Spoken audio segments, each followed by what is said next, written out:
কিরে কি কইলো? কি আর কইব, কত শখের জানো। আমারে কয় কি যে নীলা তুমি আমাকে একটা কাম করো। তারপর তুই কি করলি? আমিও দিছি মুখের উপর ইচ্ছে মতো কইয়া যে আপনি আমার সাথে যে আচরণ করছেন আপনাকে বাড়িতে আমি আর জীবনও চাকরানির কাম করবার যাবো না। আর আমরা এখন ব্যবসা করি, আমি কি যাবো হেগো বাড়িতে চাকরানির কাম করবেন? যা করছো একদম মসজিদ কাম করছো, একদম ঠিক কাম করছো। এমন মানুষের মুখের উপরে এমনি করে জবাব দিতে হয়। আচ্ছা শুন, তুই যাবা না, আমি জগটা নিয়ে যাই, একদম পানি নিয়ে আসি। আচ্ছা ঠিক আছে। বাহ চমৎকার, তুমি আমার বাড়ির চাকরানির কাজ ছেড়ে দিয়ে এসে শেষমেশ তুমি এই চায়ের দোকান দিয়েছো। এই চায়ের দোকান দিয়ে তুমি কোটিপতি হবে। তুমি জানো কি বলেছিলে, মানে আমার চেয়ে তুমি 1 টাকা বেশি হলেও কামাবে। এই চায়ের দোকান দিয়ে তুমি আমার চেয়ে 1 টাকা বেশি কামাবে। এই সামান্য চায়ের দোকান দিয়ে তুমি আমার চেয়ে বেশি টাকা কামাবে। ভাইজান আপনি নাকি সাথে লাগছেন? আমি একটু দেখতে আসছিলাম যে তোমাদের এই কোটি টাকার চায়ের দোকানটা কিরকম চলে, একটু দেখতে হবে না? দেখেন ভাইজান, কাস্টমার লোক কি দোকানদার কাছে, আপনি কি আমার দোকানে চা খাইতে এসেছেন? যদি চা খান এখানে বসতে পারেন। যাকে আমি টাকা চুরির অপরাধে আমার বাড়ি থেকে গাছ ধাক্কা দিয়ে বের করে দিয়েছি, আর সেই দোকানে এসে আমি একটা চোরের হাতে চা খাবো? ইম্পসিবল।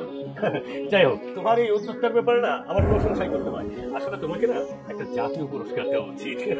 দেখেন ভাইজান, আপনি যদি চা খান তাহলে খাইতে পারেন, আর যদি না খান তাহলে আল্লাহর রাস্তায় আমার দোকান থেকে বাইরেন। আমি এইসব বিষয়ে কথা বলতে চাইতেছি না। ঠিক আছে, তোমার প্রতি আমার শুভকামনা রইল। ভালো থেকো, চলি।